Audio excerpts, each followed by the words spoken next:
Evangelho, sexta-feira da 33ª semana do Tempo Comum. Hoje, memória de São Roque Gonzales e seus companheiros sacerdotes mártires. O Senhor esteja convosco, Ele está no meio de nós. Proclamação do Evangelho de Jesus Cristo, segundo São Lucas. Glória a vós, Senhor. Naquele tempo, Jesus entrou no templo e começou a expulsar os vendedores e disse: Está escrito: Minha casa será casa de oração. No entanto, vós fizestes dela um antro de ladrões. Jesus ensinava todos os dias no templo. Os sumos sacerdotes, os mestres da lei e os notáveis do povo procuravam um modo de matá-lo, mas não sabiam o que fazer, porque o povo todo ficava fascinado quando ouvia Jesus falar. Palavra da salvação. Glória a vós, Senhor. Sexta-feira da 33ª semana do Tempo Comum, hoje memória obrigatória de São Roque Gonzales e seus companheiros sacerdotes mártires. Em nome do Pai, do Filho e do Espírito Santo. Amém. Queridos irmãos e irmãs, hoje a Santa Liturgia nos entrega a conclusão do 19º capítulo do Evangelho de Lucas. Na continuidade da narrativa de Jesus às portas da cidade de Jerusalém, que ontem meditamos, onde Jesus chora diante da cidade, o momento seguinte, na narrativa de Lucas, é o Senhor que vai ao templo. E chegando no templo, se depara com uma realidade abominável. Como assim abominável, Padre? Abominável diante de um coração que arde de zelo e amor pelas coisas de Deus. No coração de Jesus não há espaço para outra realidade que seja paralela ao ato de justiça. E é justo amar a Deus sobre todas as coisas e honrá-lo em tudo aquilo que se faz.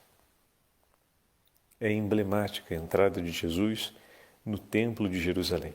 Nos escreve no versículo 45, São Lucas. E entrando no templo, começou a expulsar os vendedores. Então, o Senhor já entra tomando uma atitude. O que significa dizer que o Senhor, vendo, imediatamente agiu. E o que o Senhor viu? O descuido com tudo aquilo que é sagrado. Em outras palavras, uma disposição paralela àquela proposta pelo próprio Deus. Aqueles que iam ao templo não estavam mais indo ao templo apenas para cumprir um ato religioso, mas o templo tinha se tornado um grande centro comercial. Em volta do culto religioso, mas um grande centro comercial, onde as pessoas iam para finalizar negócios, compra e venda, execução de outros benefícios, porque, afinal, se ali tinha a banca de cambistas, como vai dizer o texto, ou seja, um lugar onde as pessoas, não aparece figurado aqui no texto de Lucas, mas a expressão vendedores expulsos, né? Então, significa dizer que o interno do templo, o lugar que era reservado para o recolher-se na presença de Deus, agora servia para cumprir diversas outras finalidades. E muitos que ali iam, na verdade, não iam para honrar a Deus, mas para alcançar ou para cumprir seus próprios objetivos em relação aos negócios ou os afazeres da vida cotidiana.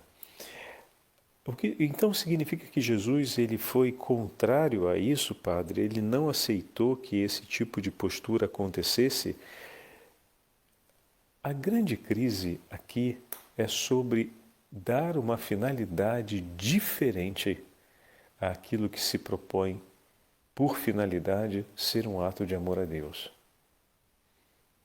Quantas vezes, meus irmãos e minhas irmãs, nós nos dispersamos do nosso propósito no amor a Deus por outras razões nossas.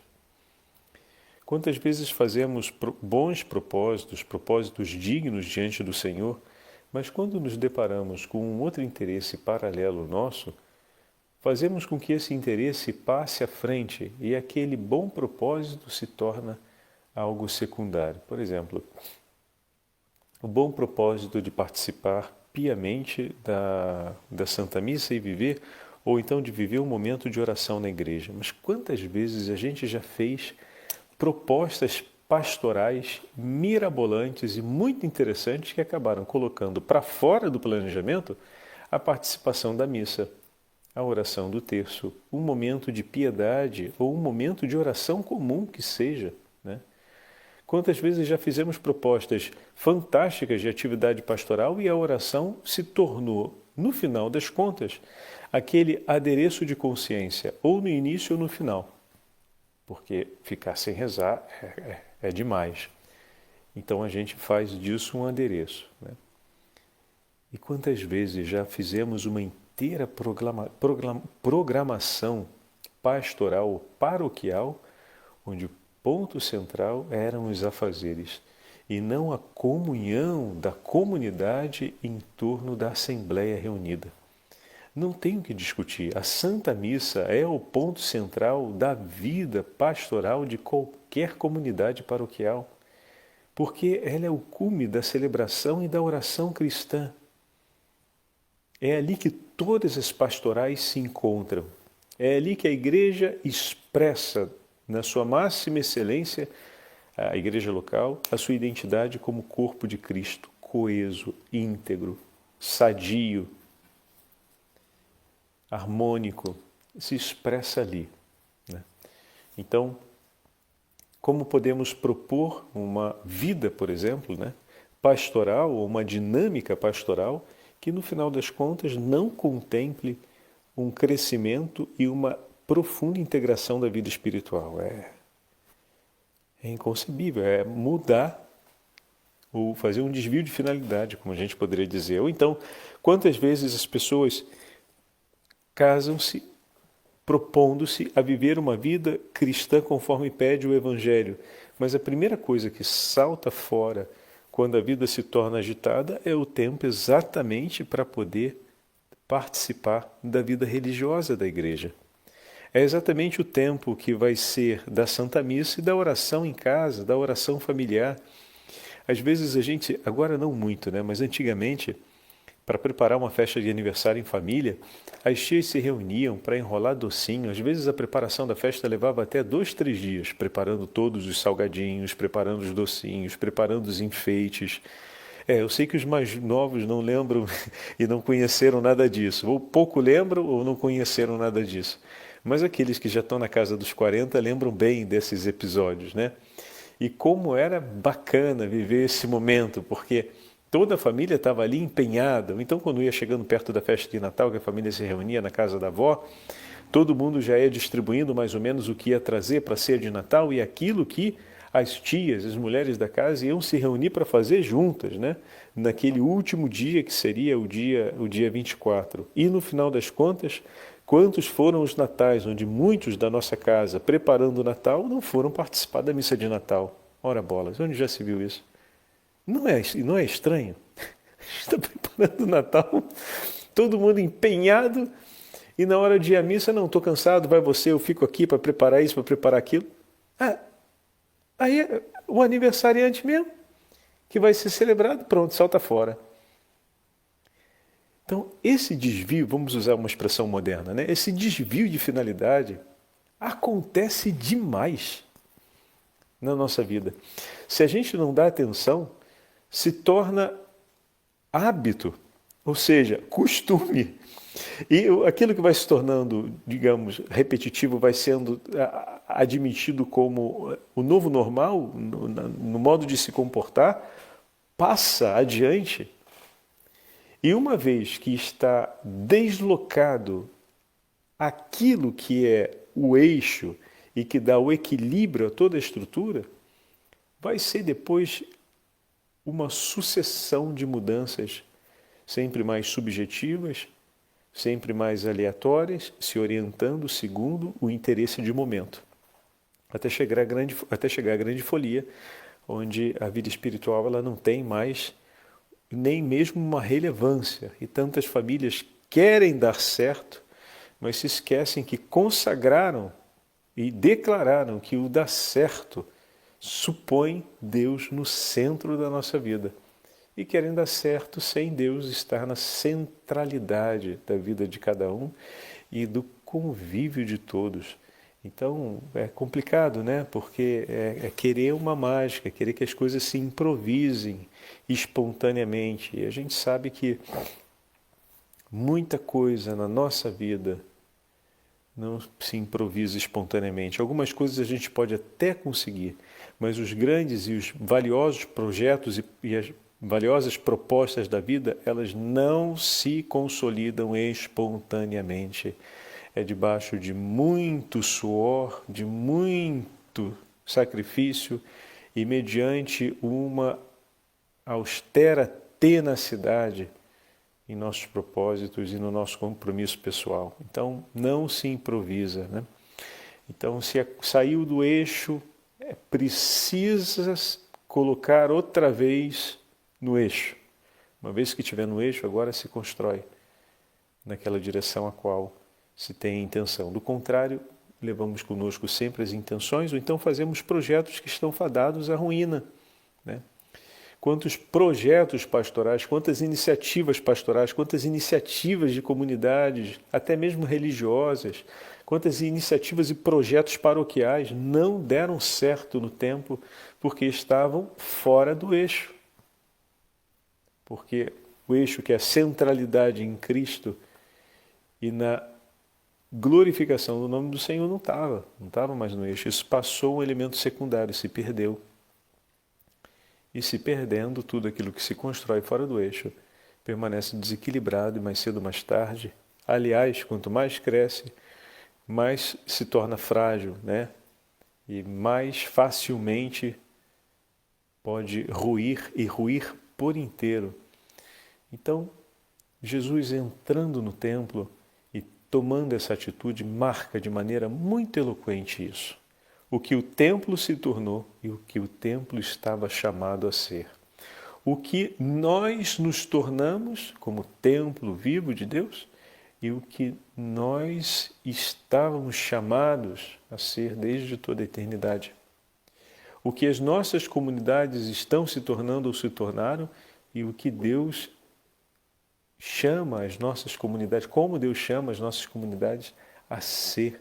Podemos usar a imagem para as três realidades, né? Tanto a realidade histórica do momento em que Jesus viveu, quanto a realidade atual das nossas comunidades e a realidade atual da nossa vida, do nosso compromisso, o nosso pequenino templo domiciliar, a nossa casa, o lugar onde nos recolhemos para Deus ser adorado e glorificado dentro da nossa família. Olha que maravilha!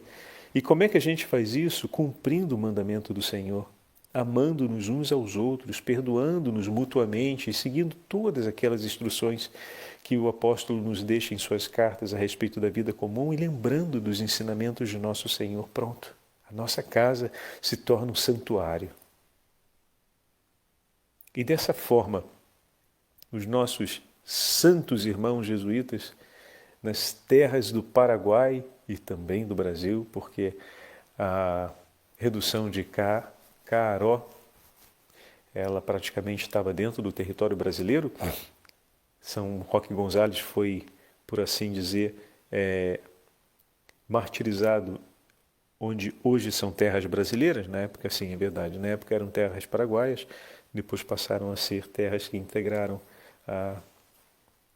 o nosso país, o nosso Brasil. Eles entregaram suas vidas para edificar. Edificar o quê, Padre? Edificar a casa do Senhor. Anunciar ao povo guarani o Evangelho e a celebrar com eles. E o texto de São Roque Gonzalez é tão bonito, onde, como nós sabemos, eles escreviam, e depois ele foi também o responsável por mais de uma redução, e ele deveria escrever informativos ao governo geral dos jesuítas falando a respeito dos trabalhos que estavam sendo feitos. E no texto de hoje de São Roque Gonzales, que o padre já leu outras vezes, além da autoridade, porque no momento em que eles começam a celebrar a missa, os demônios que atormentavam o povo guarani desaparecem, né, param de atormentar durante a noite as pessoas. Eles nos ensinam, além desse grande poder, desse grande exorcismo que é a Santa Missa, toda vez que ela é celebrada, nós temos aqui uma outra narrativa, a narrativa de como lidar com a calúnia. Olha que interessante, porque é feita uma grande difamação contra eles, uma grande calúnia contra os padres naquela região. E ela se delagou muito rápido, muito rapidamente, todos começaram a acreditar naquela calúnia que foi declarada, de que eles eram falsos sacerdotes e espiões que traziam o espírito de morte contra o povo. E a forma como o padre Roque Gonzales fala, como eles lidaram com isso, é muito delicado, é um modo muito jesuítico, mas muito assertivo sobre o Evangelho, né? Muito assertivo. Os gestos e o testemunho de vida cotidiano de cada um levou os homens a compreender qual é a verdade. A verdade se provou pelo testemunho de vida. Enquanto diziam que eles eram falsos sacerdotes e traziam a morte em seus livros e objetos sagrados, pelo gesto e pelo amor com que eles amaram cada um daqueles que vinham até eles, não restavam dúvidas. Em outras palavras, façam o próprio discernimento vocês, se somos realmente aqueles que vieram para fazer o mal contra vocês, ou se desejamos, como um pai deseja o bem do seu filho, assim desejamos o bem de cada um de vós. E aos poucos, convivendo ao lado deles e sofrendo as marcas dessa calúnia, porque afinal, uma vez que a calúnia está implantada, eles estão sofrendo a consequência daquilo, muitos ficam longe, muitos não querem falar, muitos avaliam tudo que eles fazem negativamente, mas é preciso perseverar no amor. E assim foi triunfando a verdade. Muitas vezes, quando recebemos uma calúnia ou quando nos encontramos em uma situação de difamação, nos agitamos e perdemos o ânimo. O testemunho que Padre Roque Gonzales dá hoje para a gente é: persevera no propósito de amor. Mesmo diante de uma atitude como essa, que pode gerar no teu coração tanta tensão de ingratidão, persevera. Persevera, porque a verdade sempre triunfará. Agora ou mais tarde, ela sempre triunfará. Persevera, permanece. E pronto. O tempo mostrou, mas não mostrou porque o tempo passou, porque eles perseveraram. E não perseveraram inócuos, perseveraram sob o peso e a consequência das calúnias. Perseveraram sofrendo os efeitos daquelas dores, mas mesmo em meio a dores, perseveraram. E foi assim que as coisas se transformaram. Então teve um preço, se pagou um preço, mas esse preço pago se tornou testemunho do valor e da verdade que eles traziam. Então não tenha medo de pagar o preço das consequências da ofensa e do pecado que foi cometido contra ti. Permaneça amando, pague o preço de amar quando é odiado e perseguido, e esse preço frutificará, se transformará em testemunho em favor da verdade e Cristo triunfará no final. Então vamos ouvir essa narrativa de São Roque Gonzales e faço aqui um último parêntese, porque às vezes podem tomar de alguma forma a ideia e a missão dos jesuítas como tendo sido um projeto quase social.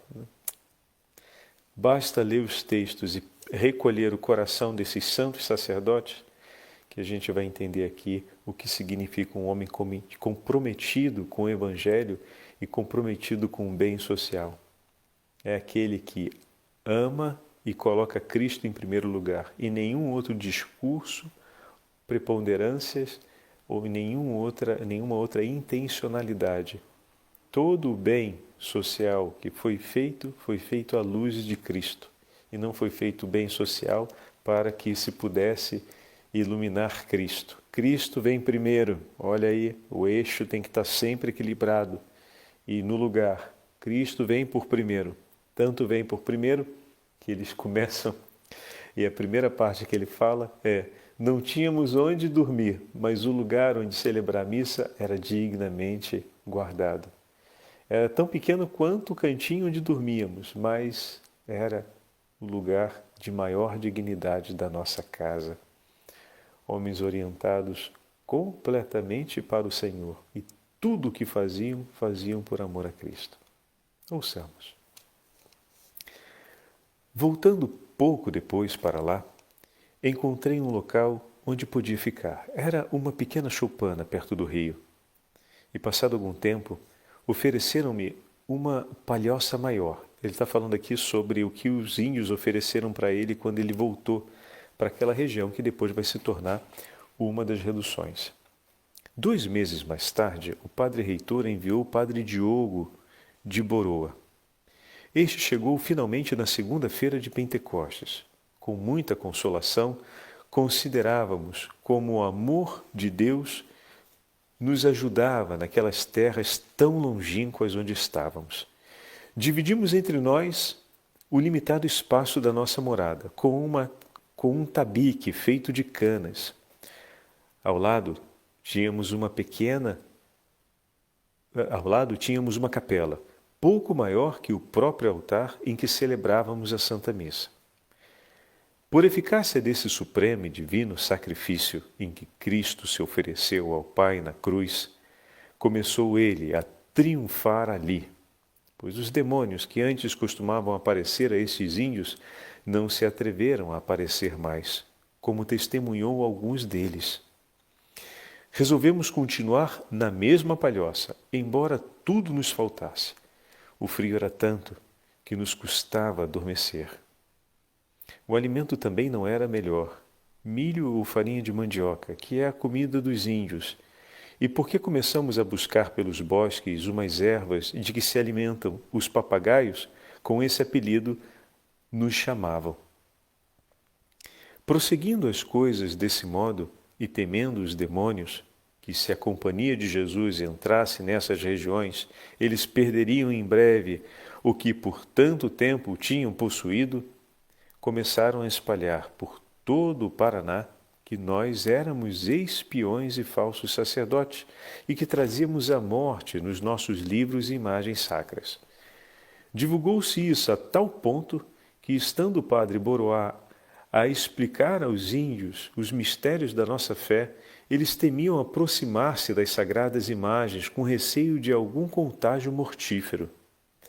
Mas estas ideias foram se desfazendo pouco a pouco, sobretudo quando viram que com os próprios olhos que os nossos eram para eles como verdadeiros pais, dando-lhes de bom grado quanto tinham em casa e assistindo-os nos trabalhos e enfermidades, de dia e de noite, auxiliando-os não só em proveito das suas almas, o que é certamente mais importante, mas também dos seus corpos.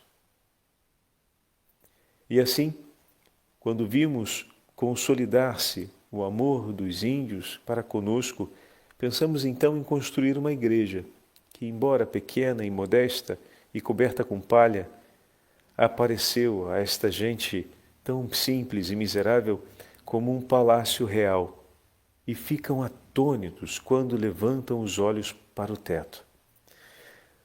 Ambos tivemos de trabalhar com barro para fazer o reboco e para ensinar os indígenas a fazer os tijolos. Deste modo, conseguimos ter a igreja pronta para o dia de Santo Inácio do ano passado, de 1615. Neste dia celebramos lá a primeira missa e renovamos os nossos votos. Houve ainda outros ritos festivos, quanto era possível segundo a pobreza do lugar. Levantamos depois uma torre de madeira e pusemos nela um sino, que a todos encheu de admiração, pois nunca tinham visto nem ouvido semelhante coisa soar. Também foi ocasião de grande devoção uma cruz que os próprios indígenas levantaram. tendo-lhes nós explicado por que razão os cristãos adoram a cruz, eles se ajoelharam conosco para adorá-la. Desconhecida até agora nestas terras, espero em nosso Senhor que esta cruz seja o princípio para se levantarem muitas outras. Benditas palavras de São Roque, que intercede por todos nós, pela nossa terra de Vera Cruz, terra de Santa Cruz. Assim foi conhecido o Brasil no início, e assim nós nos tornamos uma pátria cristã, aos pés da cruz de nosso Senhor, acompanhada pela Virgem Maria. O Senhor esteja convosco, Ele está no meio de nós. Pela intercessão de São Roque Gonzales e seus companheiros mártires, e pela intercessão da Rainha dos Mártires, abençoe-vos o Deus Todo-Poderoso, Pai, Filho e Espírito Santo. Amém.